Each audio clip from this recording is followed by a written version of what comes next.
Everyone should read this book. It's life, it's love. After the last book I read and reviewed on this channel, I really needed something uplifting. So I picked The Tao of Pooh by Benjamin Hoff. This beautiful work was created using the stories of Winnie the Pooh to enlighten people to the beauty of Daoism. Daoism or Taoism is an Eastern faith and philosophy. You may know it best by its symbol, the yin and the yang. The publisher actually licensed the original Winnie the Pooh text from the estate of Milne for use in this book. And for perspective, this book was written a long time ago, 1982. I wanted to start by reading a beautiful quote from the back cover. While Eeyore frets, and Piglet hesitates, and Rabbit calculates, and Owl pontificates, Pooh just is. Sometimes when I read this, it makes me tear up a little bit, just because of its sheer simplicity. Hoff says, within each of us there is an owl, a rabbit, an Eeyore, and a Pooh. For too long we have chosen the way of the owl and the rabbit. Now, like Eeyore, we complain about the results, but that accomplishes nothing. If we are smart, we will choose the way of the Pooh. As from far away, it calls to us with the voice of a child's mind. It may be hard to hear at times, but it's important just the same, because without it, we will never find our way through the forest. And so there it is for us, right? We should all be more like Pooh. And it'll help us find our way through the forest. I think that's a beautiful metaphor, trying to find our way through the woods. And that takes us back to when we were kids watching or reading Winnie the Pooh. The Tao Te Ching and the Chuang are the foundational texts of Daoism. They bring us down to the base of life. They really get to the heart of this reality we all share together. They simplify what life is and where we all fit into it. The author writes this book from the standpoint of writing the book, as if he's putting it together while Winnie the Pooh is right there with him, having a discussion about it, about life, about the Tao. And it blends between this and also referencing stories that many of us will recognize from Milne's classic works. There's also a third perspective where the author just writes about Daoism, or just his own perspective on it, or his thoughts on the world. And these three different approaches to storytelling are really woven quite intricately throughout the book. It's something that was really hard to pull off, and I think he did it. Before we move on, please subscribe to this channel by hitting the watermark in the lower right-hand corner and share with any friends or family that you think might benefit from it. Let's go back to Daoism again. What is Daoism? The first and most important part of it is this core principle of the Tao. It's this fundamental concept representing the ultimate reality, that there's an underlying natural order or principle that governs the function of the universe, and that is the Tao. You might think of the Tao as the universe or the divine or your truest self. The Tao just is, and it also is not. Taoists may simply refer to it as the way. Then there is the Wu Wei. Wu Wei is effortless action or non-action. It's acting in harmony with the Tao, allowing things to occur without any type of forcible intervention. Acceptance is a powerful concept that we see in spirituality all over the world. We talk about acceptance on this channel all the time, and it's deeply part of Daoism. That idea that we have this great acceptance about who we are and what we are and how we interact with the world and the universe all around us. Then there's Zuran, or naturalness, the idea that everything should follow its inherent nature, allowing life to flow naturally and effortlessly. And I think that says, be true to yourself. Really be true to yourself. There's the three treasures or essential virtues in Taoism, and they may be translated as compassion, frugality, and humility. You also have Qigong or Tai Chi, and they both come from Taoism and the Taoist traditions. The practice of Taoism would probably be even more widespread than it is, but it had to compete closely with the teachings of Confucius, and they both came about around the same time in history. Winnie the Pooh is the Tao. The effortless nature of Pooh really overlaps with the teachings of the Tao. In Wu Wei, we don't have to try if we just are. In the book, Hoff aptly calls this the Pooh Way, And I think, he really has a way with words. It's a really serious book at times, but it's also a very playful and humorous book. And I think that's this whole idea of spirituality, right? We have this playful nature about it. There can be this joyous part of it. And sometimes it's serious, and we can balance that. It's okay. There's one thing to take away from this book. It's that we get caught up in the noise, the race, the chaos, whatever you want to call it. And where does that get us? And I think we have to ask that important question about being so ingrained and enmeshed in this chaos all around us. The author compares Winnie the Pooh to the term Pooh in Chinese, and that means the uncarved block. Hoff says, the essence of the principle of the uncarved block is that things in their original simplicity contain their own natural power that is easily spoiled and lost when that simplicity is changed. For me personally, this speaks to the power each of us have inside of us when we were children.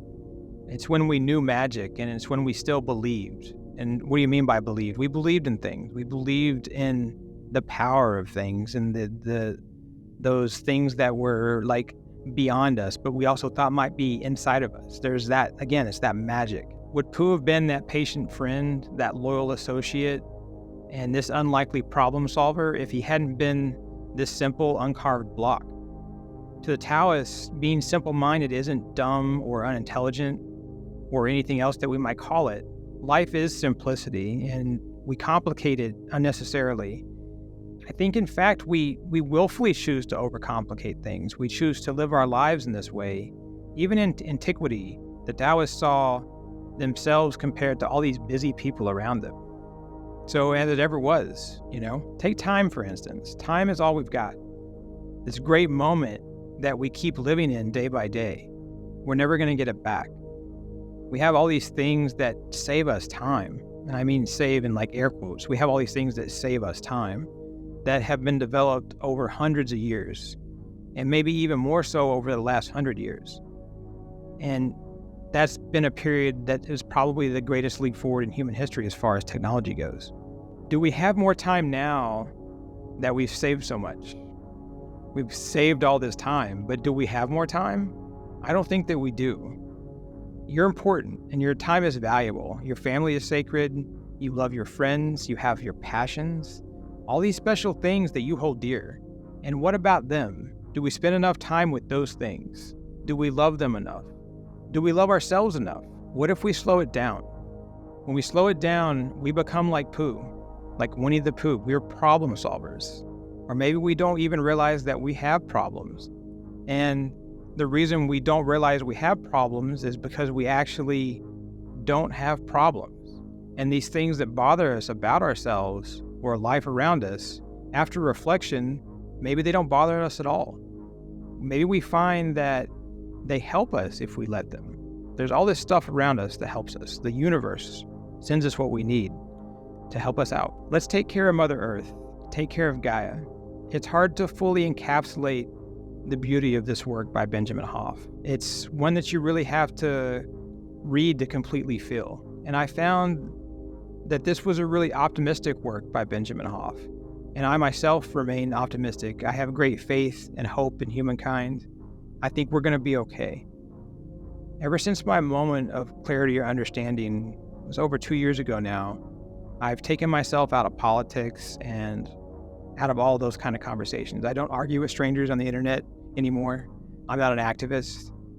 I think each of us can lift up the world by lifting up ourselves. So we lift up this whole world around us in a beautiful way when we're taking care of ourselves. And through all of that, I still want to share this quote from the book, even though it's a little less optimistic than most of the book by Benjamin Hoff. And I don't believe that we're doomed. That's not why I'm sharing this. And I don't believe that. But because I think that a little cautionary wisdom can be helpful on our journey, I wanted to sincerely ask you not to let this dampen the loving and bright nature of this book. So let me go ahead and share it with you. The forest of real life is in a desperate condition now because of too many who think too much and care too little.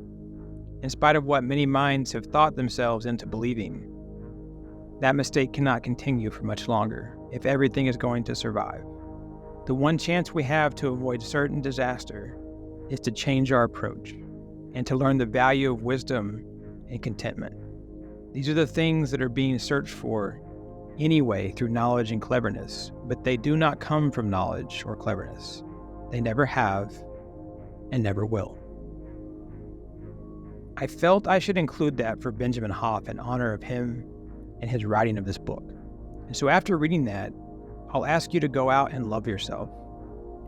Appreciate and have gratitude for your world and the things that you have, and love our Mother Earth. The Tao is said to be something that we can't understand, that it's beyond, but we may understand its nature. It's inside each of us and everything. It's everywhere, because the Tao is the way. So as Benjamin Hoff recommends, let us appreciate learning from and working with whatever happens in everyday life. There's great happiness and joy there. And what does Winnie the Pooh think of it? He says, to know the way, we go the way, we do the way we do, the things we do. It's there in front of you. But if you try too hard to see it, you'll only be confused. I am me, and you are you, as you can see. But when you do, the things that you can do, you will find the way, and the way will follow you. That's what I think it is, Pooh said. And that's really a beautiful way to encapsulate the book with that Winnie the Pooh kind of poem that he reads. Towards the end of it all, Hoff says, there the Pooh books come to an end, in the enchanted place at the top of the forest. We can go there anytime. It's not far away. It's not hard to find.